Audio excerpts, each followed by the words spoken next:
Chris, thanks so much for your time today. I'm looking forward to this conversation. It's been great to get to know you over the past period and just to hear about what God's doing in your life. Looking forward to our chat today.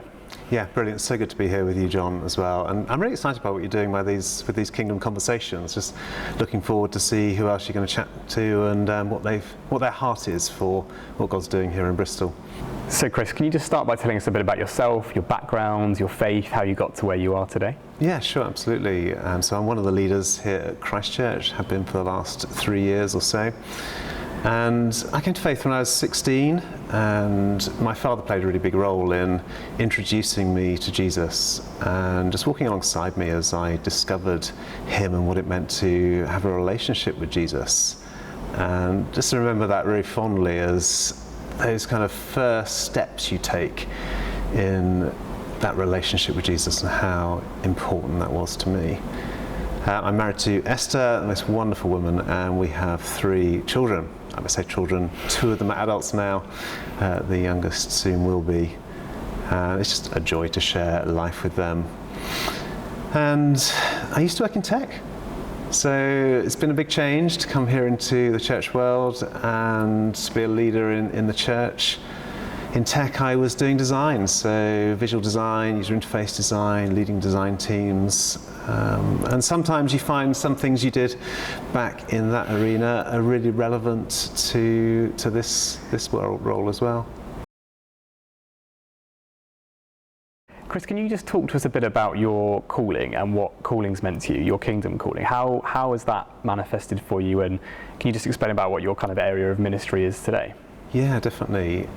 A big part of it is that walking alongside people as they become increasingly wholehearted disciples of Jesus. As I said, that period when I came to faith, and then right through my journey of faith, there's always been people in my life who've been just sharing from their wisdom of what it means to walk with Jesus. And to be able to then do that for other people and just play my part as the Holy Spirit leads in their journey of faith really sums up the passion of my heart. And so that comes up in all sorts of spaces in life. But really that's the heart of my call. And Chris, part of the Kingdom Talk series is to look at calling and how we hear from God and how we apply that to our lives. How did you discern what your area of calling was, and is that a rolling process or something that you just God spoke to you in the night and you knew what it was going to be? It's been a long process, and I think there's both those kind of things that you do in life, the different roles that you have, and so for me, now being in church leadership, that was a process that started right back when I became a Christian, and just that sense of God speaking to me then, which he did very specifically through a vicar who we were just chatting a bit like you and I are chatting, and in the midst of it he looked at me and said, "You're going to be a vicar one day." And you're like, really? I mean, at 16, what do you do with that? You kind of put it on the shelf and think, okay.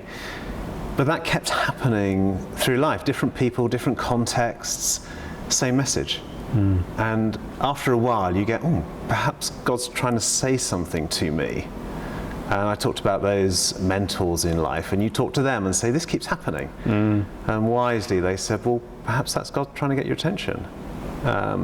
So that was the call into some sort of role, but that didn't happen until quite a bit later in life. There was always that sense that God was just saying, keep doing what you're doing. Don't make that shift, keep working in tech. And in the midst of work, you find so many opportunities to walk alongside people. God introduces you through many different ways to other people who are followers of Jesus, and together you encourage and strengthen each other in the work context. So right through, I've seen this thread of walking alongside other followers of Jesus, and just recognized God helping me learn to hear his voice, be confident in what he's saying, and just have that courage sometimes. I remember this moment of going into work, and that morning God had given me this Bible verse to share with someone. And your heart's pounding. And you just think, okay, I'll do it. And as I share this Bible verse, this person was just hugely encouraged. I just think, wow. There's little moments like that, you just think, okay, I can see God just confirming a call in me. It's fascinating that God spoke to you clearly through people and through some of your work experience, but that message maybe you had to go through a process and a journey, and what your work life, your kind of corporate life was still part of that journey as well. And it's fascinating to hear that it didn't all happen overnight, but there was a series of things, and your relationships with your colleagues and people were important along the way as well. It's fascinating. It's all been a part of that journey. It's there isn't this sharp divide between, I think, what we do in life and then church ministry. It's all one of the whole, because God's kingdom isn't just here in a church, like this building we're in. God's kingdom is everywhere throughout this world. He is establishing his kingdom through so many followers of Jesus, each listening to the Spirit and responding with courage and obedience to do what he's asking. And so my journey is just part of that big picture alongside so many others. Chris, where you are now, and you're a leader at Christ Church, and your patch is Clifton and Bristol, what are you seeing God doing in our communities in Bristol? What do you think God's saying to our communities in Bristol at the moment? To the communities that are predominantly followers of Jesus, so I guess we call them our church communities, I'd come back to what I read earlier from 1 Peter, a bit earlier there. We read, as you come to him, Jesus, the living stone, rejected by humans, but chosen by God and precious to him, you also, like living stones, are being built into a spiritual house to be a holy priesthood, offering spiritual sacrifices acceptable to God through Jesus Christ. And I love that image of us being built together into a spiritual house to be a holy priesthood, because it's not focused on one individual, and it's not focused on one church. It's focused on us as the followers of Jesus in Bristol, working together in unity on God's mission here in Bristol. And I think there's this real strong call to unity as God's people. And so where I see that is when you see churches coming towards each other for the same sort of conversations we were talking about in our individual lives, and saying on a church-wide basis, what's God saying to you as a church? And where are you going? What's your strategy? What are you hearing in prayer? And that way we begin to really, in a much bigger way, play our part in what God's doing here in Bristol. And then I think, we've got to think about all those people in our society who don't yet know Jesus. That's where God's kingdom is yet to be established. And you talk to people, and there's just so much anxiety, there's this lack of hope, this kind of fear and worry. And often I hear people just not valuing themselves, like, well, I'm not worth anything, I'm nobody, and saying that kind of thing. And I just think, gosh, if those people then get to meet the people who are followers of Jesus, we're going to see an amazing transformation in our city, with people realizing that Jesus is saying to them, I love you, and I'm inviting you into a relationship with me. So for me, I think the call to the church is to be right there in the midst of society through relationship, sharing the excitement that we feel about being followers of Jesus. It's incredibly exciting as well, because you're basically painting a picture of an active church in our city, where Christians from across churches and perhaps across denominations do life together, share their faith, encourage each other, but also they are the people and the catalyst for the help for wider society, people who need hope. And we all know people who don't know Jesus, and the power of knowing someone who has a hope. And especially in today's age, as you said, with post-pandemic society and a lot of anxiety and depression rates really high, and where's the hope, and there's wars and rumours of wars, and it's I find that really interesting that what you're seeing is that model of us doing what Jesus commissioned us to do, which is to speak to people who need hope. It's amazing. I was walking up my street the other day and just chatting to a neighbour, and it was quite a deep conversation, and at the end of it I remember just offering to pray for this particular situation they were dealing with. And that wasn't me as a church leader, that was me as a follower of Jesus, simply playing my part. And I think God's calling us just to thousands, tens of thousands of simple conversations like that, where we just very ordinarily talk about Jesus, because just like we would, like we're chatting. You know, let me tell you about Jesus. He's just the most amazing person I've ever met, and he gives me this certain hope. So Chris, perhaps a bigger question. What do you feel God's saying to our nation today? What's God saying to the UK? That's a huge question. I'll share a few thoughts. I think we know God as the one who is truth and love and grace and just and righteous and good. And those are absolutes, they're certainties.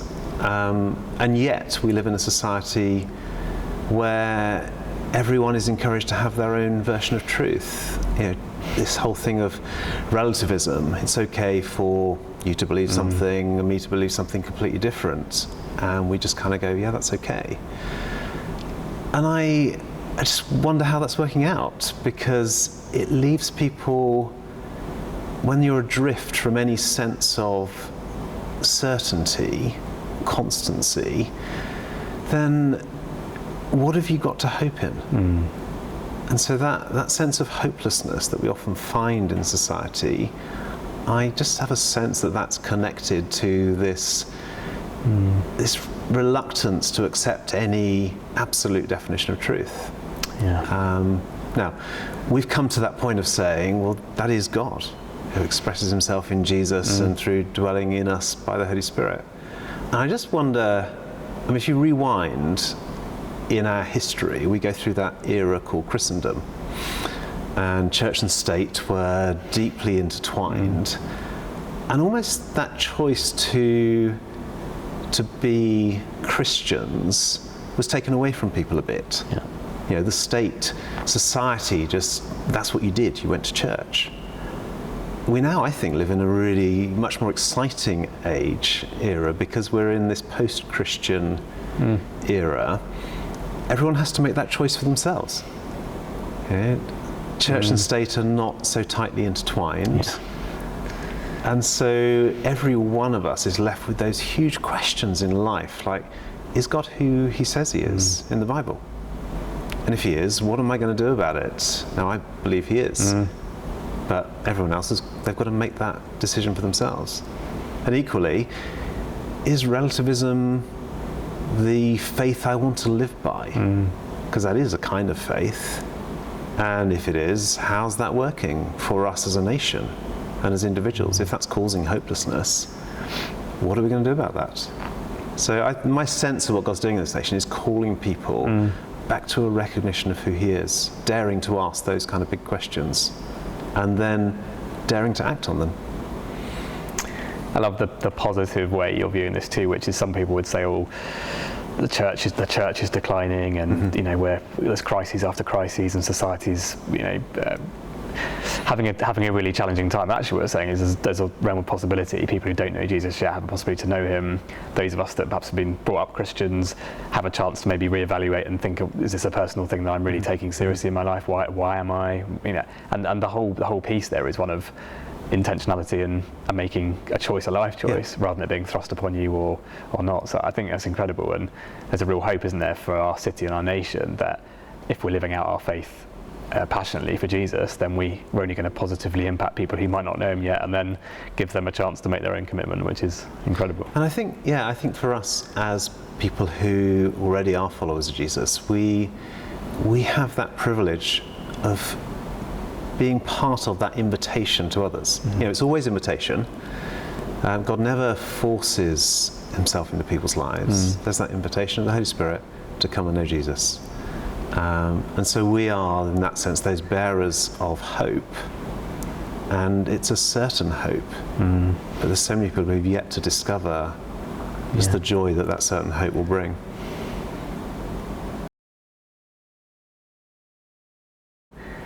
So, Chris, one of the one of the passion points for me in this Kingdom Talk series is to talk to people like yourself about God's power and how we see it in the world around us. And people have different theologies or views on how God works or doesn't work. But in your experience, how have you seen God demonstrate his power and his glory? Have there been specific instances where you've seen something supernatural? And I think this is a really interesting point because for me, it's really encouraged me hearing stories and testimonies of people who've seen God active and living in today's world. Like it's not just Old Testament teaching, he's here and real. Yeah. Can you just talk to us a bit about that?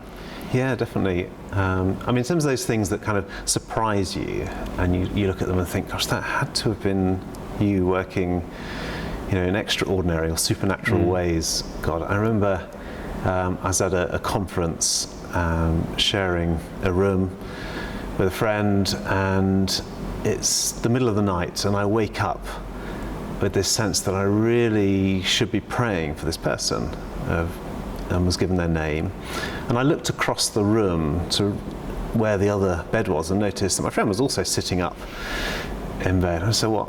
You're awake as well?" He said, "Yeah, I really need to pray for this person called," and it was the same person. Wow. I'm like, wow, okay, why would both of us wake up at the same time with a sense to pray for the same person? I don't know. So we prayed.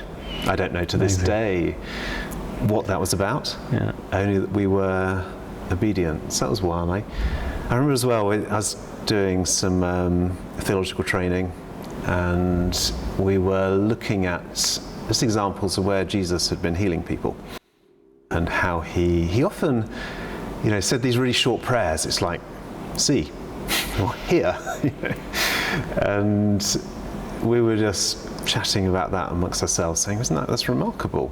And we were used to much longer prayers. God, please would you, this person. So we just said, well, I wonder whether we should just experience what that might be like. I remember this person saying, I've got quite significant pain in my back. And so I can remember praying for him, and I just said, back be healed, or something to those. I can't remember the exact words I used. And if I'm honest, I think there wasn't a lot of faith in me at that point. And he sat down and I sat down, and then a little while later he says, "Pain's gone, it's gone." And we're like, oh wow, Wow. We were kind of surprised, and in a sense we shouldn't have been. But I love that God works with us where we're at, and in our lack of faith, he took what little faith we did have and just demonstrated the authority of Jesus, not of our own, because we were like, we don't think we can really do this stuff, and we don't do it. We just respond to where the Holy Spirit's leading us. So that was a real learning moment for me of just, okay, gosh, God really does work through us. And what a privilege it is just to play our part in what God's doing in people's lives. And maybe that's the last thing I'd say is, some of the most remarkable transformations I've seen have been in people's character. I just remember this man who was just angry at everything, just life in general, and he came to know Jesus. Within such a short time, he was peaceful, calm, full of joy, and you just think, wow, what an amazing transformation. He'd lived decades of his life being angry. People might say, oh, well, that's just someone's mind, it's not a miracle. Well, that was a total miracle for me to see, knowing this person. It's incredible hearing you talk about it in that context, because I guess some of the things we're going to push into in this series are about exciting people with the fact that God's real and active now, and he does incredibly big things, but as you've really helpfully pointed out, things like integrity and character and who we are as people are fundamentally important, and probably more so than the big stuff at times. And really encouraging to hear a story of someone whose life was transformed, maybe in a way that other people wouldn't feel was a big bang firework moment, but it's super important, and it's really special to hear God works that way, like we know. Yeah.